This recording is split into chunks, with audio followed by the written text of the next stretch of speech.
शिरोळ तालुक्यात शासनाच्या वाळू उपसा धोरणाचा उडाला फज्जा। शासनाच्या निर्णयाला हरताळ फासून हजारो ब्रास वाळूची लूट। गोरगरीब लोकांना मोफत व मध्यम वर्गाला कमी किमतीत बांधकामाला वाळू उपलब्ध व्हावी म्हणून शासनाने राज्यव्यापी वाळू उपसा करण्याचे धोरण घेतले होते। त्याच धोरणाच्या अनुषंगाने कृष्णा नदीत शिरोळ तालुक्यात 4 गावात 6 ठिकाणी वाळू उपशाला परवानगी दिली होती। Doctor D Y. Patil polytechnic, Kasba Pawda, Kolhapur. Maharashtra शासन मान्यता प्राप्त, शासनाच्या सर्व प्रकारच्या स्कॉलरशिप्स उपलब्ध। या माध्यमातून विद्यार्थ्यांना 50 ते 100% फी सवलत। विद्यार्थ्यांसाठी वेगवेगळ्या रूट वरून बसची सुविधा। कॅम्पस प्लेसमेंटच्या माध्यमातून विद्यार्थ्यांना नोकरीची हमी। म्हणूनच 10वी नंतरच्या डिप्लोमा इंजिनिअरिंग करिअरसाठी सर्वोत्तम पर्याय। परवानगी देताना उपसा केली जाणारी सर्व वाळू शासनाने दिलेल्या नियम अटी पाळून निघणारी संपूर्ण वाळू निश्चित केलेल्या डेपोवर एकत्रित करून शासनाच्या दराने आणि शासन सांगेल त्या नागरिकाला द्यायची होती। उपसा करणाऱ्या ठिकाणी आणि डेपोच्या ठिकाणी कॅमेरे बसवायचे होते। वाहतूक करणाऱ्या वाहनांना GPS सिस्टीम व परवानाधारक वाहनातूनच वाळू वाहतूक करण्याचे बंधन होते। शिरोळ तालुक्यात अर्जुनवाड, घालवाड, कवठे गुलंद, शेडशाळ या गावात 6 ठिकाणी वाळू जागा ठरवून देण्यात आल्या होत्या। मात्र वरील अटी नियमांचे पालन न करता शासनाच्या निर्णयाला हरताळ फासून गेले 8 दिवस रात्र वाळू उपसा सुरू ठेवून हजारो ब्रास वाळू गायब केली आहे। याबाबत आंदोलन अंकुश संघटनेचे अध्यक्ष धनाजी चुडमुंगे यांनी नायब तहसीलदार योगेश जमदाडे यांची भेट घेऊन माहिती घेण्याचा प्रयत्न केला। मात्र समाधानकारक उत्तर न दिल्याने अनेक प्रश्न अनुत्तरित राहिलेत। माझ्या परवानगीशिवाय तुम्ही कसं काय रेकॉर्डिंग करणार बाबा? मी तुम्हाला म्हटलो अहो साहेब, या देशाची संपत्ती लुटून नेली, तुम्ही बघायला तयार नाही, तुम्ही जबाबदार आहे त्या गोष्टीला। आम्ही जबाबदार आहे। मग ते तुम्हाला चालत नाही, तो व्हिडिओ आम्ही केला तर तुम्हाला चालत नाही का साहेब? मी काय म्हणतो हे बरोबर नाही। मला बाईट द्यायला पण नाही म्हणलोय का? मग द्या ना।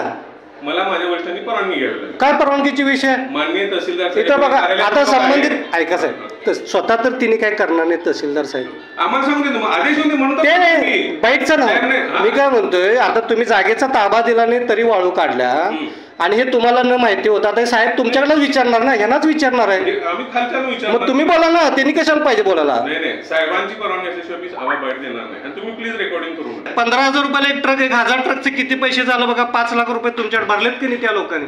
6,000 रुपये ट्रॉली प्रमाणे घालवाडच्या प्रत्येक घरासमोर एक डीक पडला, जाऊन बघून येतात। सगळ्यांच्या कारवाई होणार, मी तुम्हाला नाही म्हणलेलो नाही, सगळ्यांच्या कारवाई होणार। तुम्ही शांत व्हा, पॅनिक होऊ नका, आपण दोघं चर्चा करू। नाही साहेब, आम्हाला एक जबाबदार नागरिक म्हणून आम्हाला वाईट वाटते की साहेब प्रशासनाच्या नाकाखाली हे सगळं चालू आहे आणि प्रशासन अजून माहिती घेण्यातच व्यस्त आहे।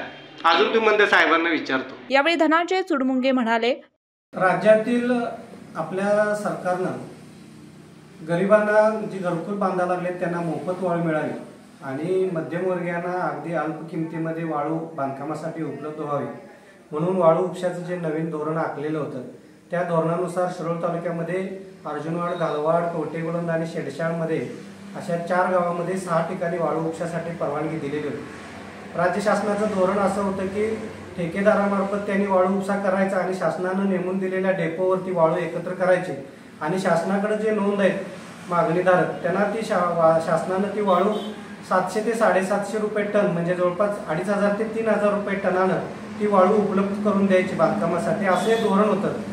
आणि या धोरणाचा पूर्णपणे फज्जा उडवून आपल्या महसूल प्रशासनाला कोणती माहिती नसताना गेले 8 दिवस शिरोळ तालुक्यामध्ये या वाळूची फार मोठ्या प्रमाणात लूट करण्यात आली आणि शासनाने नेमून दिलेल्या डेपोवर अक्षरशः कुठेही डेपोवर एक ब्रास सुद्धा सध्या वाळू नाही, पण हजारो ब्रास वाळू या ठेकेदारांनी बाजारभावानं 7,000 ते 8,000 रुपये ब्रासनं हे आपल्या बाजारभावानं वेगवेगळ्या लोकांना विकलेले आहे आणि याचा महसूल प्रशासनाला गेल्या 8 दिवसात पत्ताच नाही।